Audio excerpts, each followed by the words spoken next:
Everyone in New York knows the name Stefano Moretti.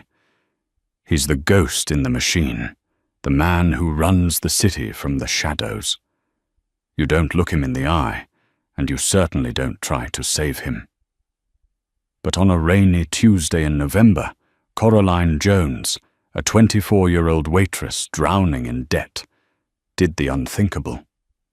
When a silenced pistol cleared leather in a crowded restaurant, she didn't run, she didn't hide. She screamed, "Get down!" and threw her body in front of a bullet meant for the Mafia king. Why save a monster? The answer isn't bravery. It's a secret that would cost them both everything. This isn't a fairy tale. This is how the waitress became the queen. The rain on 54th Street wasn't washing the city clean. It was just making the grime slicker.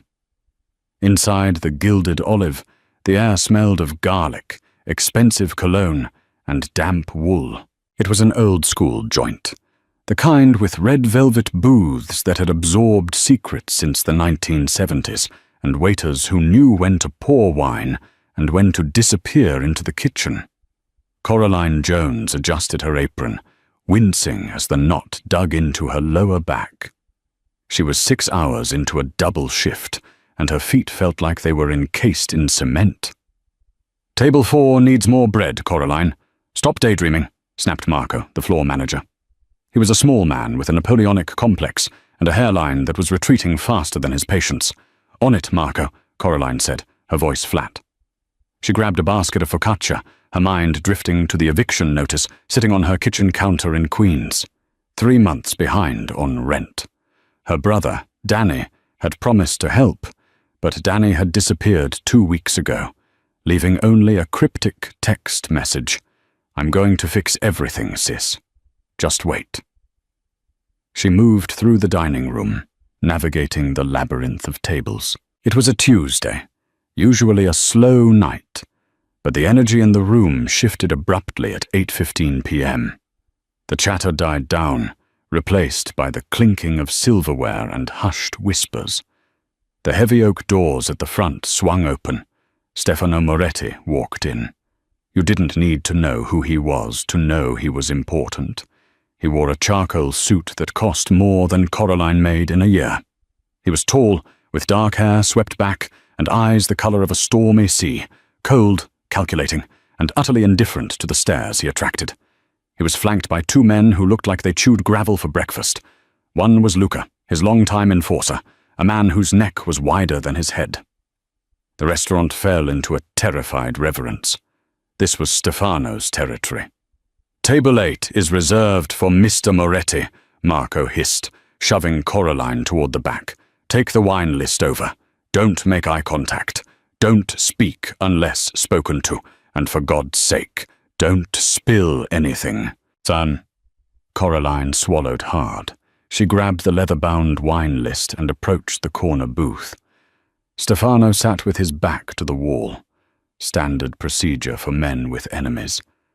He was already scanning the room, his gaze dissecting every patron, every waiter, every shadow. When Coraline reached the table, the air felt colder. "Good evening," she said, her voice trembling slightly. She placed the menus down. "Can I start you gentlemen off with San Pellegrino?" Stefano said, not looking at her. His voice was a low baritone, smooth but edged with steel, and a bottle of the 98 Barolo. "Open it at the table." "Yes, sir." Coraline retreated to the bar, her heart hammering. She retrieved the wine, her hands shaking as she pulled the cork. When she returned to the table, Stefano was in deep conversation with Luca. The shipment from Jersey was light, Luca was murmuring. "Someone is skimming, boss. We'll handle it tonight," Stefano replied, his tone devoid of emotion. "If Ricci is skimming, Ricci disappears." Coraline poured a splash of wine into Stefano's glass for him to taste. He paused, finally looking up at her. For a second, their eyes met. Coraline felt a jolt, like touching a live wire. He didn't look like a monster. He looked exhausted. There were lines around his eyes that spoke of sleepless nights and heavy burdens. "It's good," he said, dismissing her with a nod. Coraline stepped back, intending to fade into the woodwork. She moved towards the kitchen, scanning the room out of habit, a habit she'd picked up growing up in a house where you had to watch the door to know what kind of mood your father was in. That's when she saw him. A man in a hooded grey sweatshirt was sitting at a small table near the entrance. He had been nursing a coffee for an hour. He hadn't ordered food. He kept his head down. But as Coraline walked past, he looked up. The world seemed to tilt on its axis. The eyes under the hood were bloodshot and desperate, but she knew them. She knew the scar above the left eyebrow from a bicycle accident when they were 12. Danny. Her brother wasn't supposed to be here. He was supposed to be in rehab, or working the construction job he lied about having. Danny's hand moved inside his sweatshirt. He stood up. His gaze wasn't on Coraline, it was locked on the corner booth, on Stefano Moretti. Time dilated. Coraline saw the metallic glint of the pistol as Danny drew it from his waistband. She saw Luca, Stefano's bodyguard, distracted by his phone. She saw Stefano raising the glass of wine to his lips, completely unaware that death was standing 20 feet away. If she screamed, "Danny, no!" the bodyguards would kill her brother before he pulled the trigger. If she did nothing, her brother would become a murderer, and the most powerful man in New York would die. She didn't think. Instinct, primal and electric, took over. "Get down!" Coraline screamed the words, her voice tearing through the hushed restaurant. She didn't run toward her brother. She ran toward the target. Danny fired. Pop, pop. The sound was deceptively small, like firecrackers, but the impact was catastrophic. Coraline threw herself across the booth, shoving Stefano hard against the red velvet upholstery. She felt a sledgehammer slam into her right shoulder, spinning her around. The force knocked the wind out of her. Glass shattered. Screams erupted. She collapsed onto the cold tile floor, the smell of expensive wine mixing with the coppery tang of blood. Above her, chaos broke loose. She heard Luca roaring orders. She heard more shots. Louder, distinct cracks of return fire. "Secure the exit. Get the car." Then there were hands on her. Strong, calloused hands. "Look at me." She blinked, her vision blurring at the edges. Stefano Moretti was hovering over her. His impeccable suit was stained with crimson. Her crimson. His face, previously a mask of indifference, was contorted with shock and something else. Rage? Confusion? "You hit!" he barked. "My brother!" she wheezed, the pain radiating down her arm like liquid fire. Don't kill him."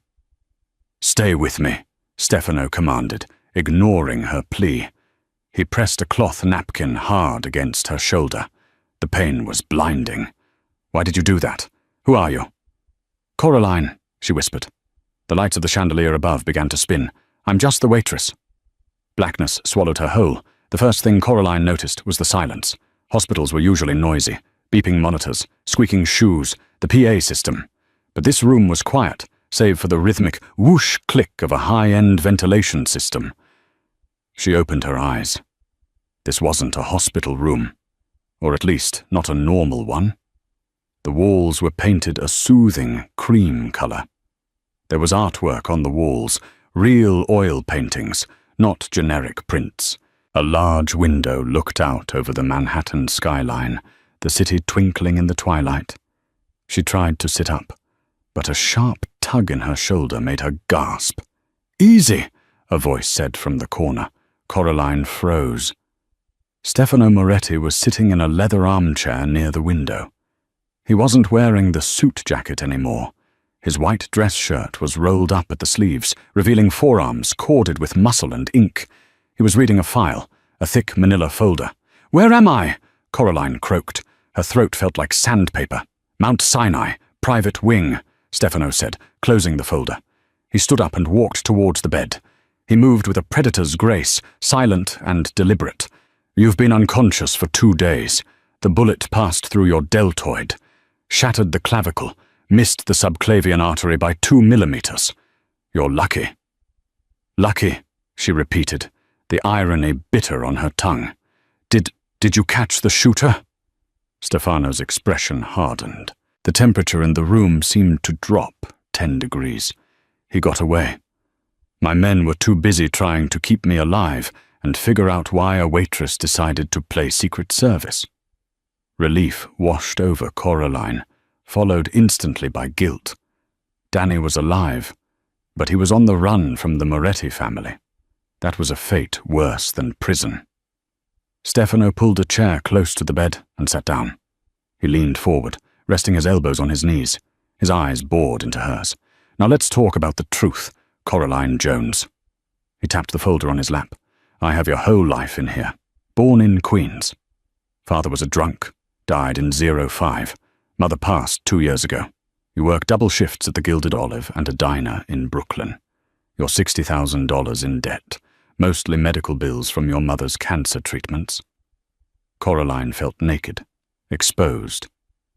"Is it a crime to be poor, Mr. Moretti?" "No," he said softly. "But it is suspicious. A woman with nothing to lose saves a man she doesn't know. Why, I told you I reacted." "Bullshit," Stefano said. He didn't raise his voice, which made it scarier. "You shouted, 'Get down!' before the gun was even fully raised. You saw him. You knew he was going to shoot." He paused, his eyes narrowing. "Or maybe you were part of it. A setup? You take a graze, become the hero, and infiltrate my life." "A graze!" Coraline snapped, gesturing to a bandaged shoulder with her good arm. "He nearly blew my arm off. You think I planned that? People have done crazier things to get to me. I saw his face." Coraline lied, her heart pounding. "He looked nervous. I knew." Stefano studied her for a long, agonizing minute. He was a human lie detector, a man who built an empire on reading weakness. Coraline held his gaze, terrified that he would see Danny's face in her own features. They had the same chin, the same nose. Finally, Stefano leaned back. "My doctors tell me you need extensive physical therapy. You can't work. You can't pay your rent." "I'll figure it out," she said defiantly. "You won't," Stefano countered, "because as of this morning, you are a target." Coraline went cold. "What?" "The press got hold of it. The Angel of the Olive, they're calling you. If my enemies think you matter to me, they will come for you to get to me. If they think you saw the shooter's face, they will come to silence you." He stood up, buttoning his cuffs. "You can't go back to your apartment, Coraline. It's not safe. So what do I do?" Tears pricked her eyes. She was trapped. "I owe you a life debt," Stefano said formally. In his world, that meant everything. "Until the shooter is caught and the threat is neutralized, you are under my protection. You're coming to my estate." "I don't want your protection," Coraline argued, though she knew she had no leverage. "I just want to go home." Stefano walked to the door. He paused, his hand on the handle. He looked back at her, and for a brief moment, the hardness in his eyes softened. "You saved the devil, Coraline," he said quietly. "Now you have to live in hell with him." 2 days later, the estate. The drive to Long Island was silent. Coraline sat in the back of an armored SUV, her arm in a sling. Stefano sat next to her, typing on a BlackBerry, ignoring her presence. The Moretti estate was a fortress disguised as a mansion. High stone walls, iron gates, and men with earpieces patrolling the perimeter. As the car pulled up the long gravel driveway, Coraline felt a sense of dread. She was walking into the lion's den, and she was hiding the fact that the lion's prey was her own brother. The car stopped. Luca opened the door. "Welcome home, Miss Jones," Luca grunted. He didn't look happy about having a civilian in the house. Stefano stepped out and offered Coraline his hand to help her down. She hesitated, then took it. His grip was warm, firm. "My house rules are simple," Stefano said as they walked up the grand staircase. "You don't go into the West Wing. That's business. You don't leave the grounds without Luca. And you don't lie to me." He stopped at the top of the stairs and looked down at her. "If I find out you're hiding something, Coraline, not even the fact that you saved my life will help you." Coraline nodded, swallowing the lump in her throat. Understood. He led her to a guest room that was bigger than her entire apartment. It had a 4-poster bed, a fireplace, and a balcony overlooking the gardens. Rest, he said. Dinner is at 8. Dress formally. I don't have any clothes, she pointed out. Check the closet. Stefano turned and left, closing the door with a solid click. Coraline walked to the closet and pulled it open. It was filled. Rows of silk dresses, cashmere sweaters, tailored trousers, everything in her size. She pulled out a black silk dress, her fingers trembling. He had done this in 2 days. The power he wielded was terrifying. She walked to the window and looked out at the sprawling grounds. Somewhere out there, Danny was running, and she was trapped in a golden cage with the man who wanted to kill him. She pulled her cell phone from her pocket, the one thing she had refused to give up. She checked her messages. Nothing. She typed a quick text to the number she hoped Danny was still using. I'm safe, but he's hunting you. Get out of the city. Do not contact me. She hit send, then immediately deleted the message. A knock at the door made her jump. Miss Jones? It was a maid. Mr. Moretti sent this up for you. The maid entered and placed a small velvet box on the bedside table. Coraline approached it slowly. She opened the lid. Inside was a necklace, a delicate silver chain with a pendant shaped like a guardian angel. There was a note. For the Angel of the Olive. Thank you. S. Coraline stared at the jewelry. He was charming her, or perhaps he was genuinely grateful. It made everything worse. If he was a monster, she could hate him. But if he was a man capable of gratitude, how was she going to betray him to save her brother? Downstairs in his study, Stefano Moretti poured himself a scotch. He watched the security feed on his monitor. He watched Coraline standing in her room, holding the necklace. Boss, Luca said, stepping out of the shadows. We ran facial rec on the blurry CCTV footage from the restaurant. Stefano took a sip of the amber liquid. And? No matches in the police database for a shooter profile. But, Luca hesitated. We ran a familial match against the staff, just in case. Stefano turned his chair around. Tell me. The shooter, Luca said, placing a photo on the desk. He shares 40% of his facial markers with Coraline Jones. Stefano looked at the photo of the shooter, then at the live feed of the woman upstairs holding his gift. The glass in his hand cracked. Her brother, Stefano whispered, his voice turning into a growl. She didn't save me. She saved him. He stood up, buttoning his jacket. The gratitude was gone. The coldness returned, darker than before. Keep her comfortable, Luca, Stefano said, walking towards the door. Let her think she's safe. Let her think she's fooling me. And when her brother reaches out, we'll be listening. For 2 weeks, the Moretti estate became Coraline's entire world. It was a gilded cage, beautiful and suffocating. Her shoulder was healing. The physical therapy sessions were grueling, overseen by a silent doctor on Stefano's payroll. But the real torture wasn't the physical pain. It was the man who owned the house. Stefano was playing a game, though Coraline didn't know the rules. He didn't lock her in her room. He didn't interrogate her under a swinging light bulb. Instead, he did something far more dangerous. He charmed her. Every evening, he insisted she join him for dinner. They sat at a long mahogany table, candles flickering between them, while silent staff served food that cost more than Coraline's rent. Tell me about your childhood, Coraline, Stefano asked one Tuesday night, swirling a glass of Pinot Noir. He watched her over the rim of the glass. Did you always have that protective instinct, the one that made you jump in front of a gun? Coraline's fork paused halfway to her mouth. Every question felt like a landmine. I raised my brother, she said, sticking to the sliver of truth.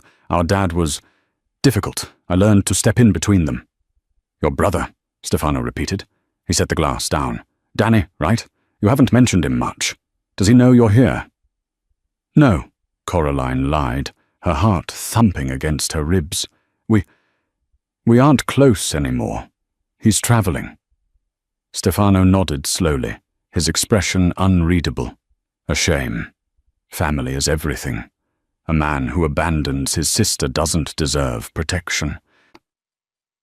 He stood up and walked around the table. Coraline stiffened. He stopped behind her chair, his hand resting lightly on her uninjured shoulder.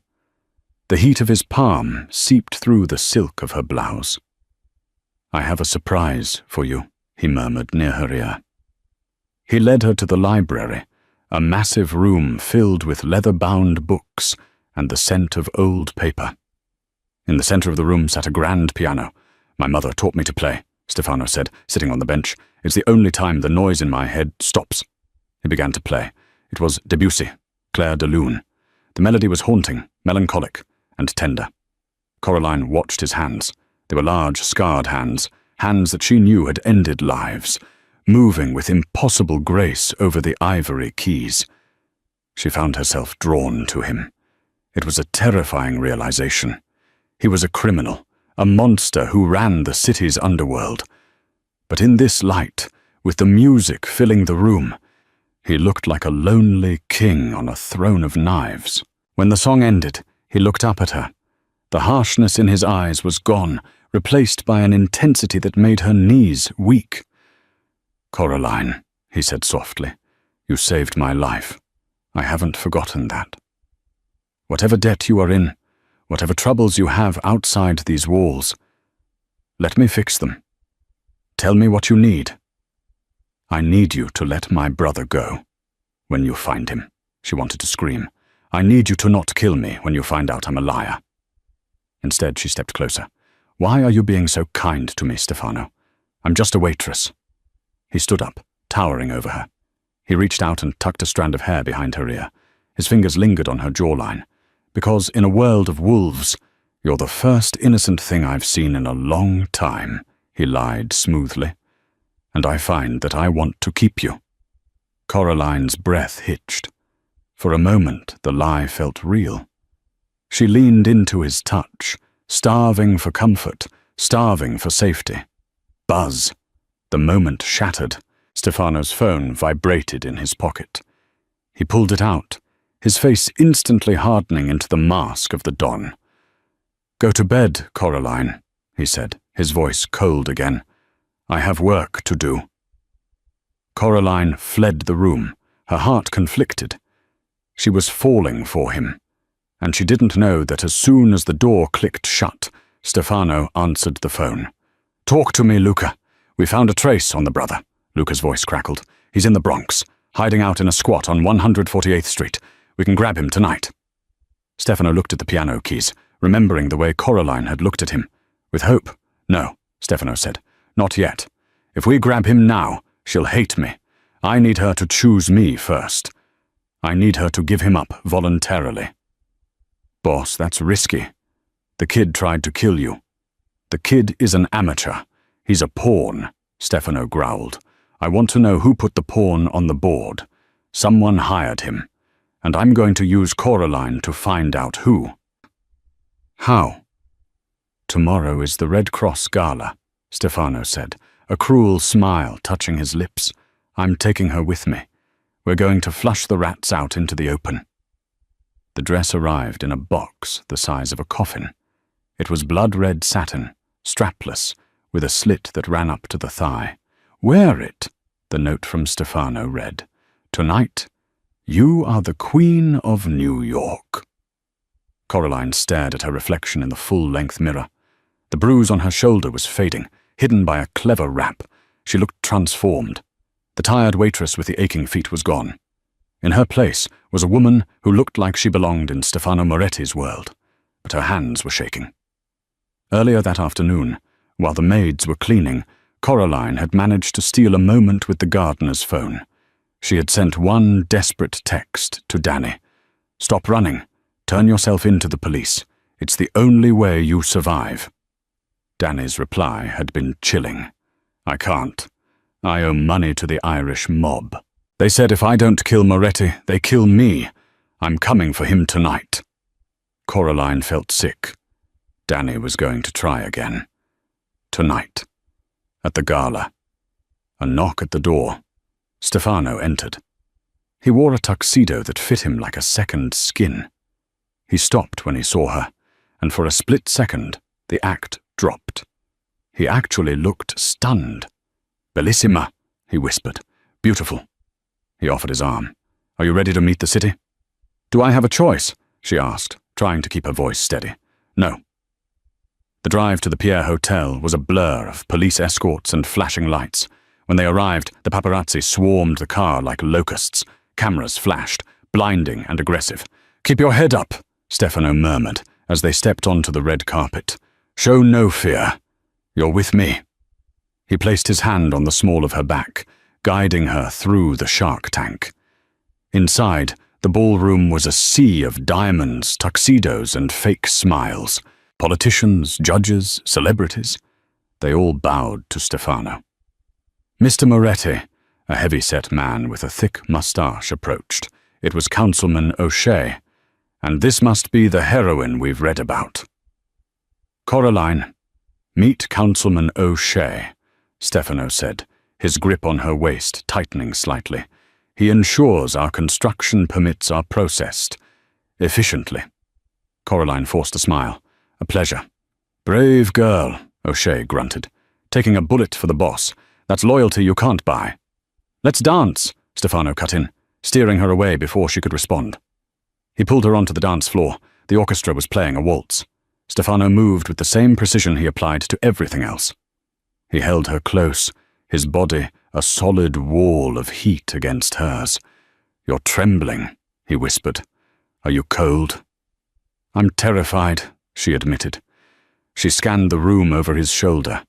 Every waiter with a tray, every guest reaching into a jacket. She saw Danny everywhere. "You're safe," Stefano said, pulling her closer so her chest pressed against his. "My men are at every exit. Nothing gets in or out without me knowing." "That's what I'm afraid of," she thought. Suddenly the mood shifted. A hush fell over the room. A group of men had entered the balcony, overlooking the ballroom. "Who are they?" Coraline asked. Stefano's jaw tightened. "The O'Sullivan brothers. Irish mob. They weren't invited." Coraline's blood ran cold. The Irish mob. The people holding Danny's debt. Patrick O'Sullivan, the leader, raised a glass from the balcony. He had a face like a bulldog, and eyes that promised violence. He locked eyes with Stefano. It was a silent declaration of war. "Luca," Stefano spoke into his lapel microphone. "Keep eyes on the Irish. If they twitch, drop them." "Stefano," Coraline whispered, panic rising. "Maybe we should leave and show weakness." Stefano shook his head. "Never." Tuo. Just then, a waiter bumped into Coraline, spilling champagne on her red dress. "I am so sorry, madam," the waiter gasped, pulling out a napkin. Coraline looked down. The waiter was young, pale, and wearing a fake moustache that was peeling at the corner. It was Danny. Her breath stopped. She looked at Stefano. He was looking up at the balcony, glaring at the O'Sullivans. He hadn't seen Danny's face yet. "Go," she hissed at the waiter, grabbing his wrist under the napkin. "Get out of here." "I can't," Danny whispered, his eyes wild. He pressed a small folded note into her hand.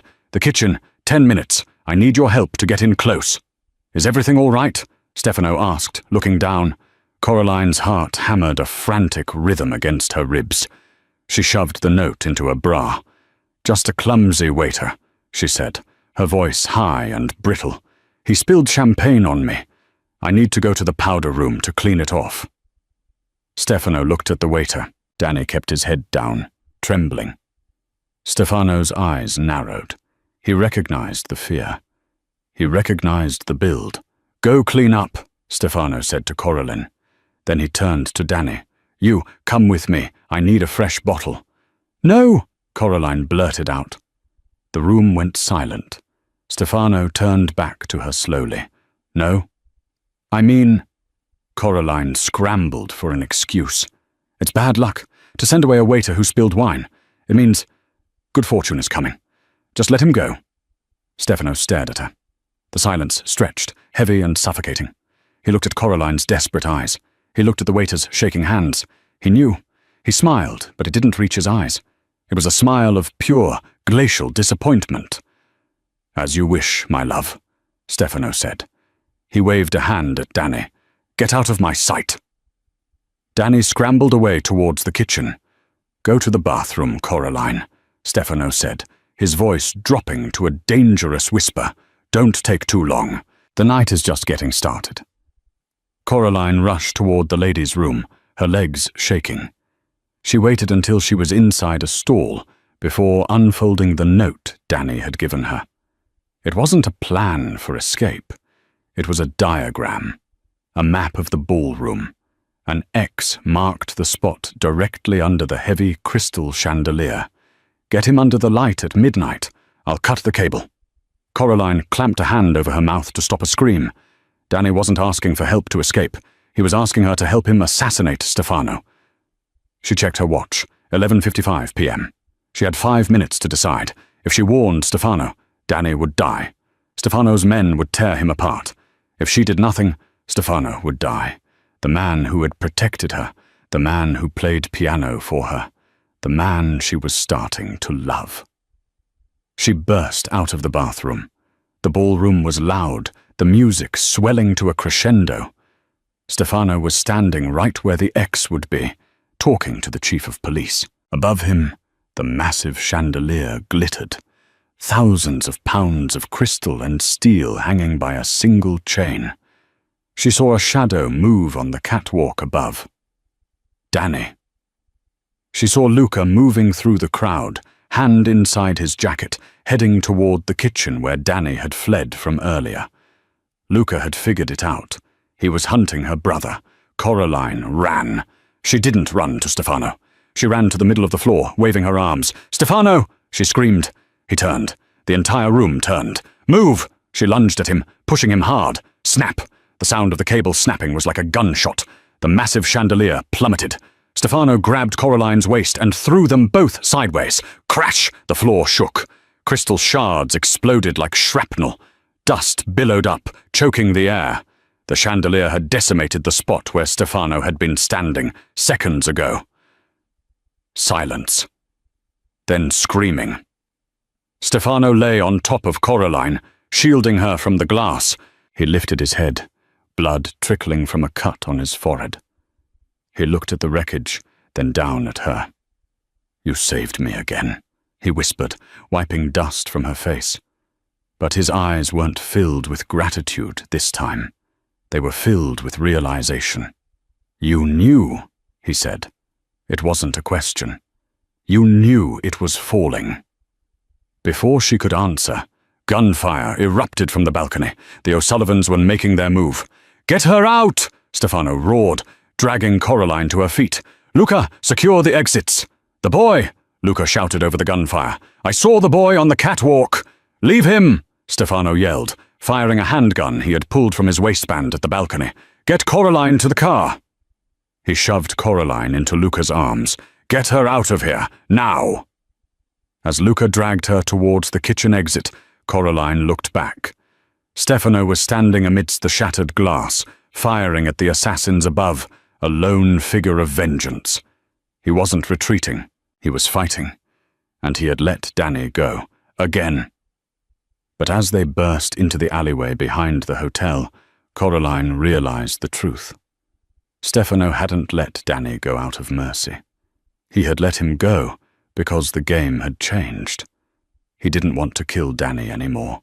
He wanted to own him.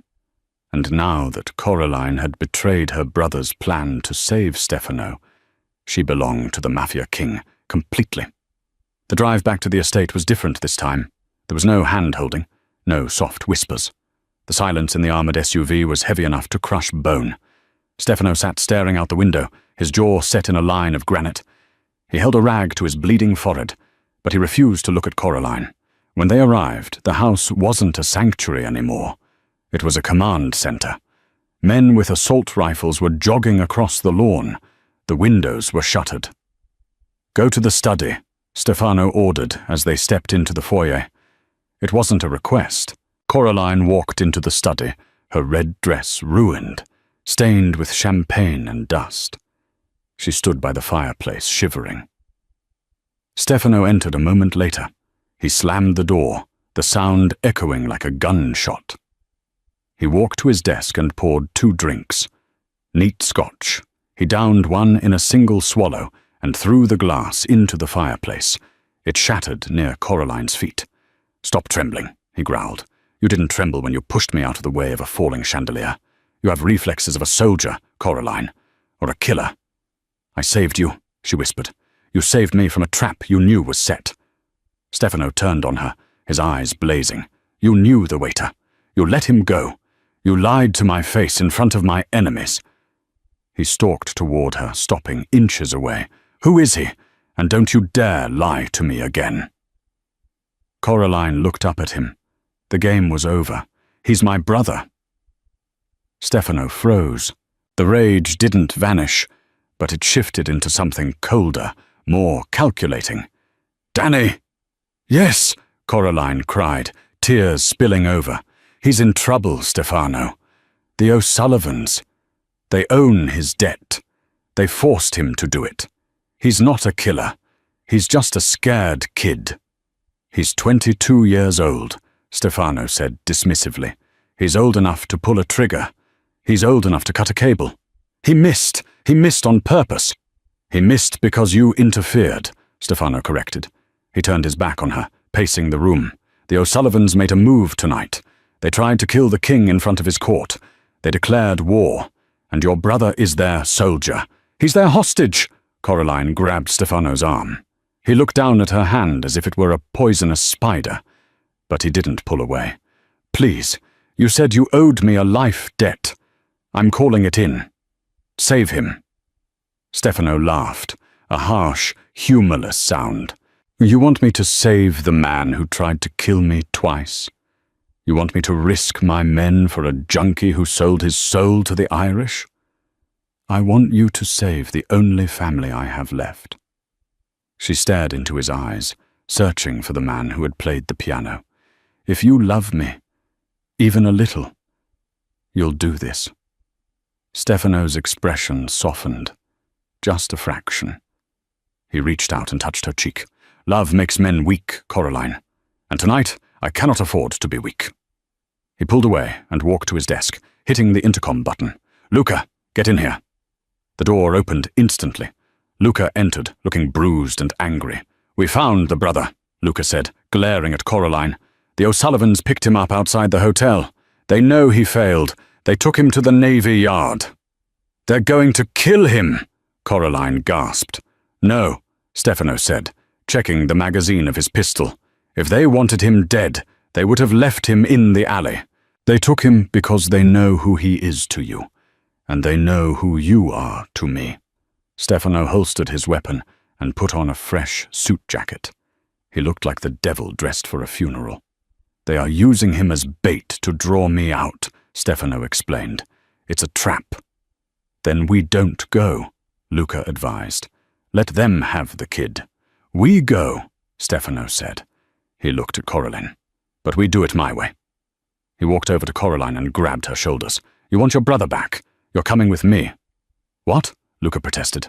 "Boss, she's a liability." "She's the trade," Stefano said coldly. "Patrick O'Sullivan wants to hurt me. He thinks taking my new queen will hurt me more than a bullet." Coraline felt the blood drain from her face. "You're trading me?" "I'm gambling you," Stefano corrected. "Trust me, Coraline. Tonight, you have to be more than a waitress. You have to be a Moretti."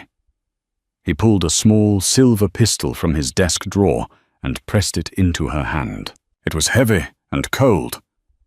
"Do you know how to use this?" "No," she whispered. "Point. Pull. Don't hesitate." He leaned in, his lips brushing her ear. "Because if things go wrong tonight, I won't be the one killing you. I'll expect you to do it yourself before the Irish get their hands on you." The Brooklyn Navy Yard was a graveyard of industry.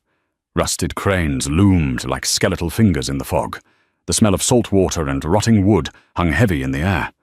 Stefano's convoy stopped at the gate of an abandoned dry dock. Rain hammered against the roof of the SUV. "Stay close to me," Stefano commanded. "Luca, hold to the perimeter, Sala. If I give the signal, burn it all down."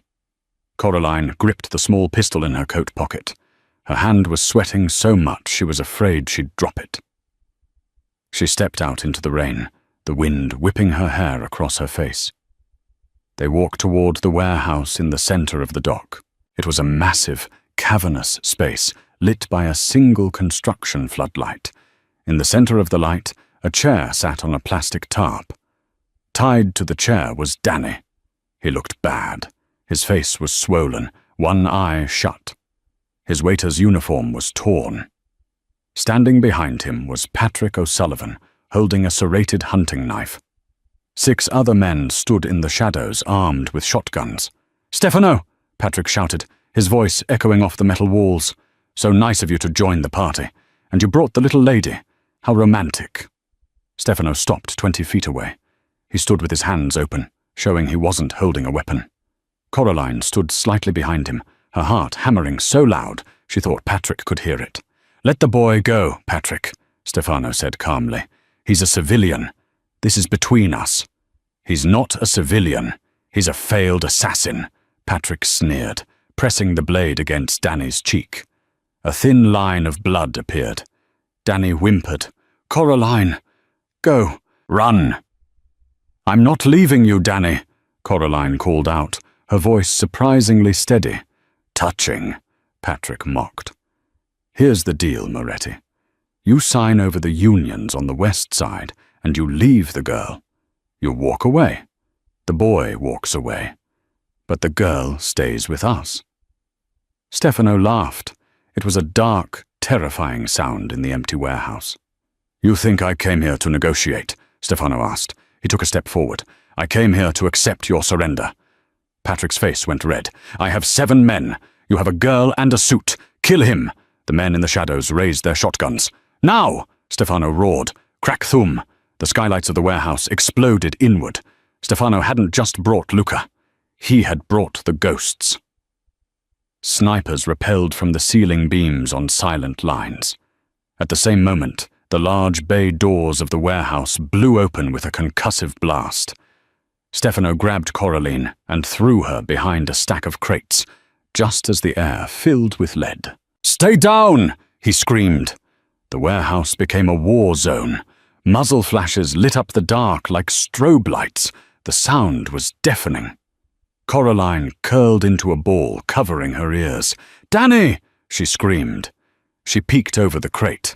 Danny was still tied to the chair in the center of the crossfire. The plastic tarp was getting slippery with rainwater leaking from the roof, and blood. Patrick O'Sullivan had grabbed Danny's chair and was dragging him backward, using her brother as a human shield while firing a revolver at Stefano's men. Stefano was moving. He moved differently than the others. No wasted motion. He fired 2 shots, dropping a man on the catwalk, then rolled behind a forklift. He was cutting a path toward Patrick. But Patrick was faster.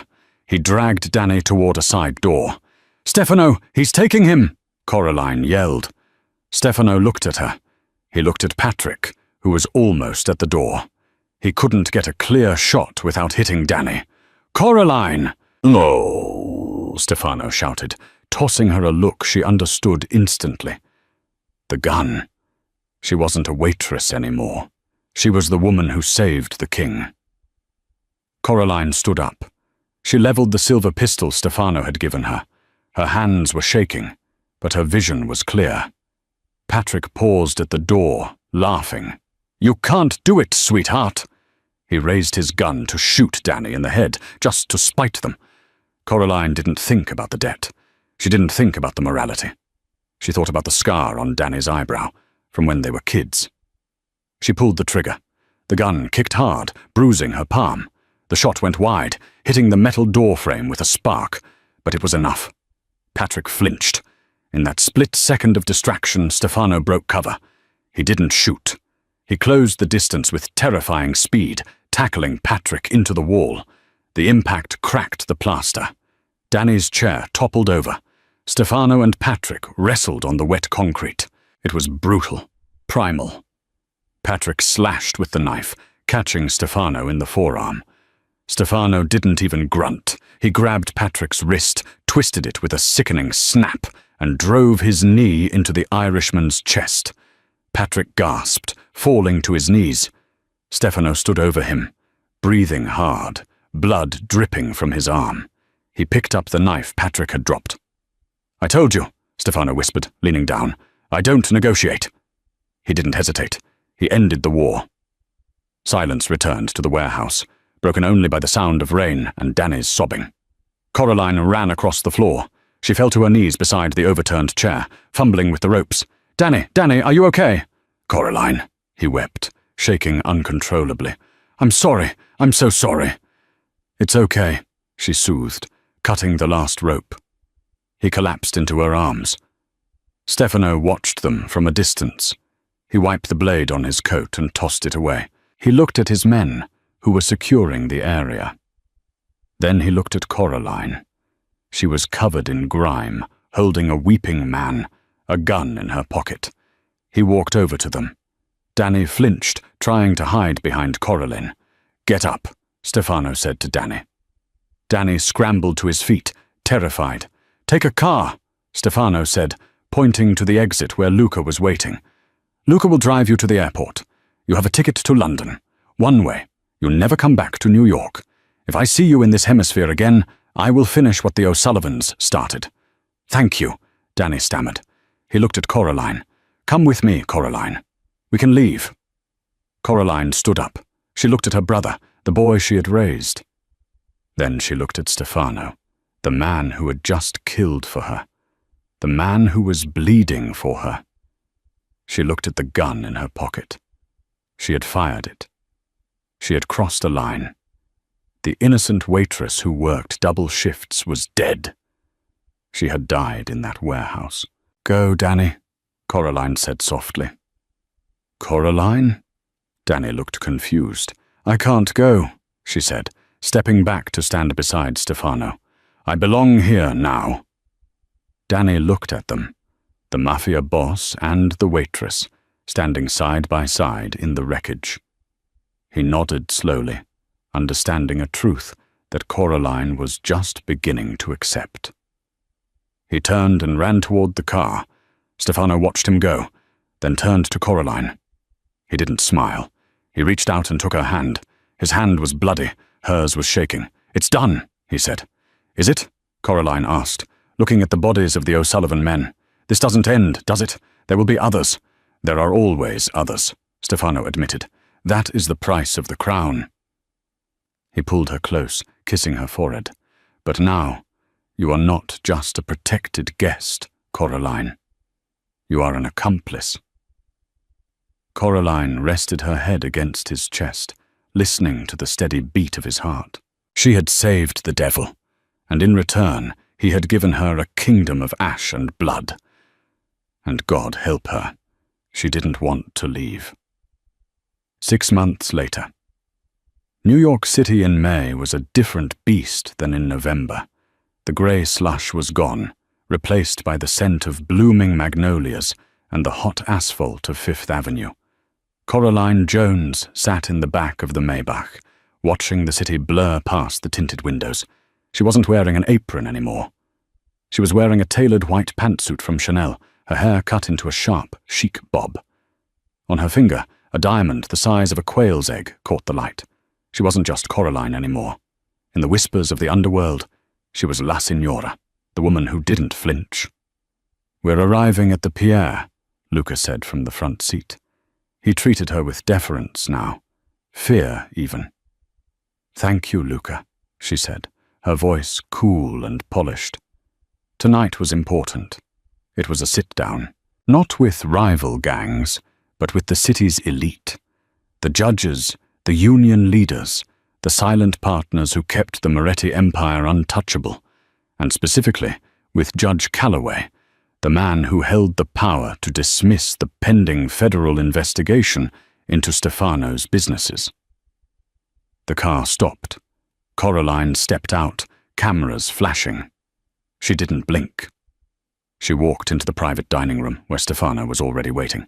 He stood up when she entered. He looked tired. The war with the Irish had been won. But peace was expensive. There was a leak in the organization. Someone high up was feeding information to the feds. It was the one threat Stefano couldn't shoot his way out of. You look dangerous, Stefano said, kissing her cheek. I learned from the best, she replied, taking her seat at his right hand. The dinner was tense.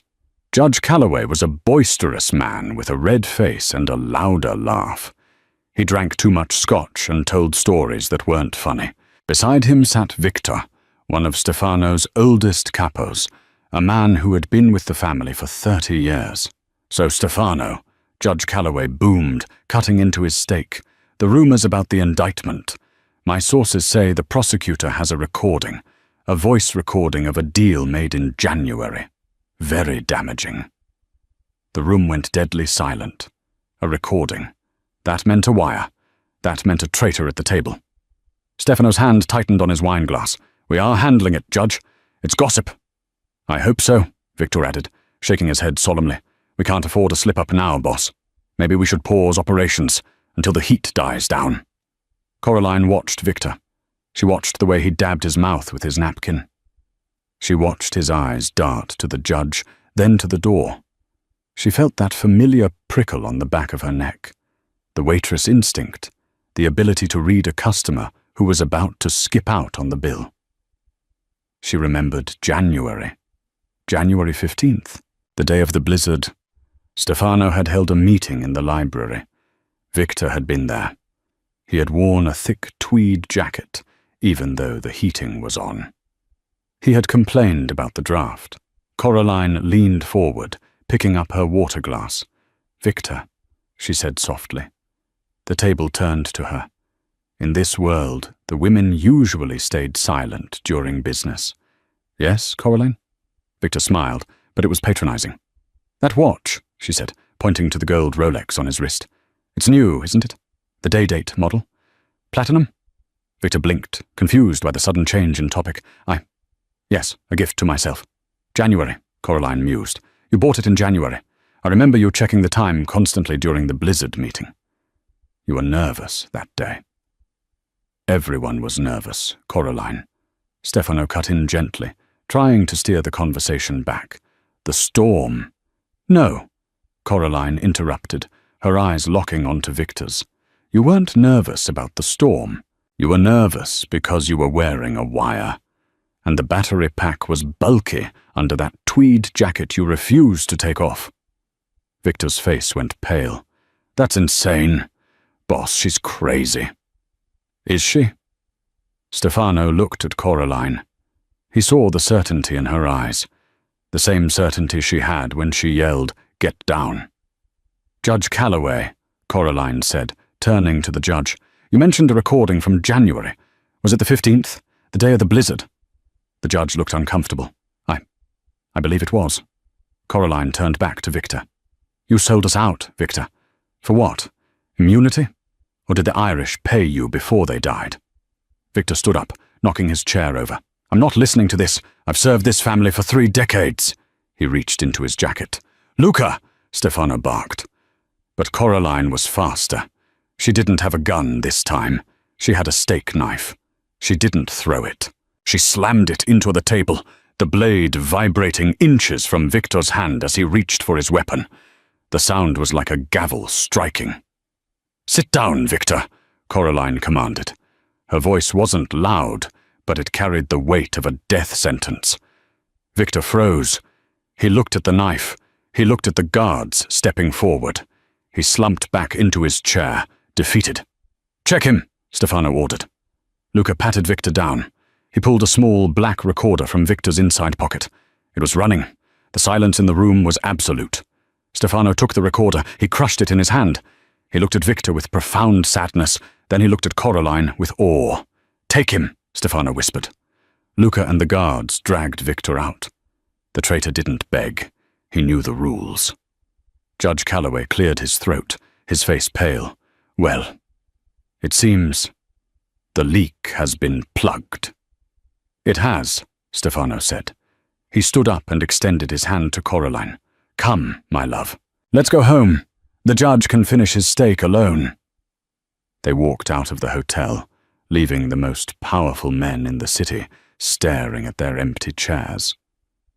Outside, the night air was cool. How did you know? Stefano asked as they got into the car. About the jacket? The wire? I was a waitress, Stefano, she said, resting her head on his shoulder. I spent 10 years watching people lie. I know when someone is ordering a drink they can't pay for. Stefano laughed, a genuine, warm sound. He took her hand, kissing the ring he had given her. I thought I saved you that night at the restaurant, he murmured, but I think you saved me. Coraline looked out the window at the city lights. Somewhere in London, Danny was starting a new life. Somewhere in Queens, a for rent sign hung on her old apartment. She squeezed Stefano's hand. We saved each other, she said. The car disappeared into the stream of traffic, just another shadow in a city of secrets. The waitress was gone, the Queen had arrived, and long live the Queen. And that is the story of Coraline Jones. She started as a woman with nothing, no money, no power, just a tray of drinks and a desperate secret. She ended up holding the keys to the kingdom. It makes you wonder, in a moment of crisis, would you run or would you stand your ground? Sometimes the person serving your coffee sees more than you think, and sometimes the person you underestimate is the one who ends up ruling the board. If you enjoyed this story of betrayal, romance, and high-stakes justice, please smash that like button. It really helps the channel grow. Don't forget to share this video with a friend who loves a good twist, and hit subscribe with the notification bell turned on so you never miss a new story. We drop new dramas every week. Thanks for watching, and stay safe out there.